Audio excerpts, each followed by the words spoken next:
Capítulo 4. A arte da memória. A ordem traz luz à memória. Cícero. A arte da memória. Os gregos admiravam tanto a memória que criaram uma deusa em sua homenagem, Mnemosine. É de seu nome que é derivada a palavra mnemônica, utilizada para descrever técnicas de memória, como as que você vai aprender ao longo de nosso curso. No tempo dos gregos e dos romanos, essas técnicas eram amplamente utilizadas por políticos e advogados. Esses profissionais eram olhados com desprezo se não conseguissem memorizar os longos discursos que faziam com frequência. Para eles, era importante descrever os complexos meandros de uma argumentação e emocionar a plateia. A arte da memória foi documentada pela primeira vez por Cícero em seu livro De Oratore, sobre o orador, em que ele instituiu a memória como uma das 5 partes da retórica. Cícero inicia nos contando a seguinte história. Em um banquete oferecido na Tessália por um nobre de nome Escopas, o poeta Simônides de Ceos cantou um poema em homenagem ao anfitrião, incluindo, no entanto, uma passagem dedicada a Castor e Pólux. Após o ato, Escopas avisou o poeta de que lhe pagaria apenas metade da soma acordada relativamente ao canto do panegírico, e o restante ele o deveria pedir aos deuses gêmeos, a quem dedicara metade do seu poema. Pouco depois, chegou um recado a Simônides, que lhe indicava estarem 2 jovens à sua espera fora do edifício. Levantou-se, saiu, mas não conseguiu encontrar ninguém. Durante a sua ausência, o telhado do edifício ruiu, esmagando Escopas e todos os seus convidados. Os cadáveres ficaram tão mutilados e desfeitos que os familiares foram incapazes de os reconhecer.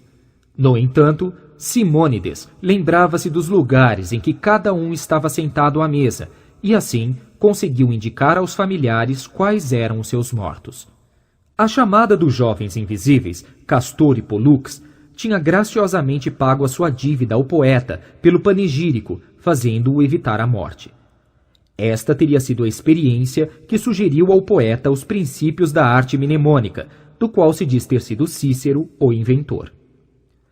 A arte da memória consistia basicamente em fixar na imaginação um ambiente composto de uma série de lugares, para que posteriormente se pudesse distribuir por todos esses lugares diversas imagens referentes a tudo aquilo que se fosse lendo ou ouvindo. Depois, bastaria repassar mentalmente aqueles lugares por sua ordem, a fim de resgatar a lembrança das coisas que neles foram colocadas. Por fim, restaria apenas decodificar as imagens e transformá-las novamente em palavras ou sons. A arte da memória era, na verdade, uma espécie de escritura mental, em que esses ambientes possuíam a mesma utilidade de uma folha de papel, e os demais lugares presentes neste ambiente, cômodos, estátuas, portas, mobílias, etc., eram como as pautas desta folha, nas quais as imagens posteriormente adicionadas corresponderiam às letras, às palavras ou às frases. Para se poder usufruir dessa técnica, era necessário primeiramente definir ou preparar esses ambientes, os quais poderiam ser reais, algum lugar que a pessoa visitou e que lembra detalhadamente de memória, ou então simplesmente inventados. O método das jornadas, que explicarei mais adiante, é uma adaptação simplificada dessa associação entre ideias e locais. Muito antes das atuais descobertas acerca do funcionamento dos lados direito e esquerdo do cérebro, os gregos intuitivamente descobriram que existem 2 princípios básicos para a criação dessas associações entre locais e ideias: imaginação, associação. Para utilizarmos esses princípios, será preciso que criemos imagens mentais envolvendo o assunto a ser memorizado. Essas imagens deverão contar com alguns ingredientes fundamentais. 1. Localização. Se eu lhe perguntasse sobre a roupa que você usava na tarde da segunda-feira passada, o que você faria para se lembrar? Provavelmente, você tentaria se lembrar dos locais em que esteve na tarde daquela data. Desse modo, A localização é um importantíssimo ingrediente para a memória. Nunca crie imagens soltas. Localize suas imagens em locais que você conheça bem. Se for para imaginar um coelho, por exemplo, imagine-o em seu quarto, sua universidade ou até mesmo no jardim da sua casa, mas nunca solto no espaço vazio. 2. Sinestesia. A sinestesia refere-se à mistura de sentidos. Todas as pessoas dotadas de uma supermemória ou que trabalhem fazendo apresentações mnemônicas têm desenvolvido uma grande sensitividade para todos os sentidos, misturando-os para conseguir evocar com segurança os fatos memorizados. Na década de 1920, um cientista chamado Carl Lashley treinou ratos para correrem por um labirinto atrás de comida. Para descobrir onde a memória dos ratos se localizava, o cientista foi removendo pequenas porções do córtex para definir o momento em que não se lembrariam mais do caminho de volta. Para surpresa do pesquisador, após a remoção de 90% do córtex, os ratos ainda se lembravam do caminho. Após o experimento, concluiu-se, equivocadamente, que os ratos precisavam de apenas 10% do cérebro para a memória funcionar. Foi dessa experiência que surgiu o famoso mito que diz que o ser humano usa apenas 10% da capacidade do cérebro. Na verdade, o que escapou da análise do cientista é que uma mesma memória tem várias representações, códigos de memória diferentes. Ao percorrerem o labirinto, os ratos criavam uma enorme rede de associações: o tato, audição, olfato, visão e até mesmo o paladar de algumas regiões do labirinto. Desse modo, quando uma dessas associações se perdia, pela remoção do córtex, ainda existiam outras associações para guiá-los. Muitas vezes me perguntam se não tenho medo de errar em alguma apresentação de memória na TV. Realmente não tenho medo algum.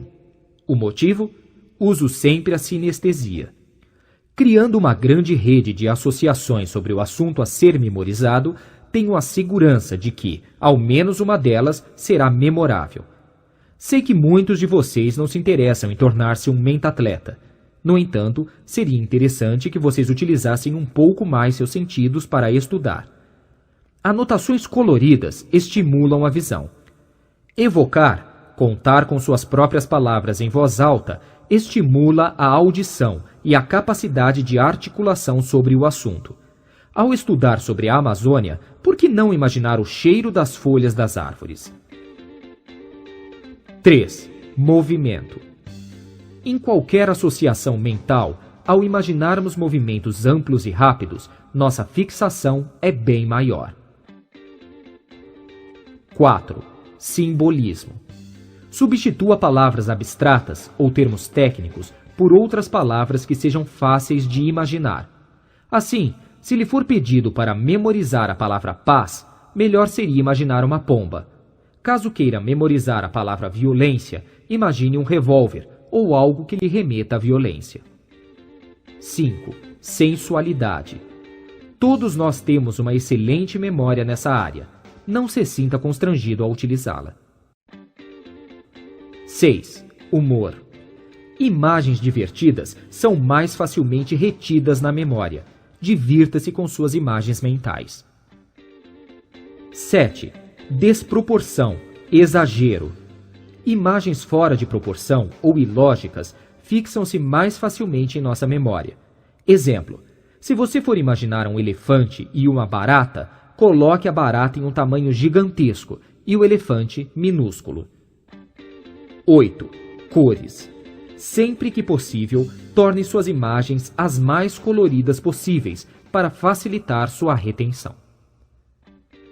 Pratique sempre. Infelizmente, nada na vida é alcançado sem o mínimo de esforço. Quanto mais você praticar as técnicas ensinadas no livro, mais rápido será capaz de usá-las. Lembre-se, uma imagem vale mais que 1000 palavras. Se ela seguir as normas listadas anteriormente, ela valerá bem mais do que isso.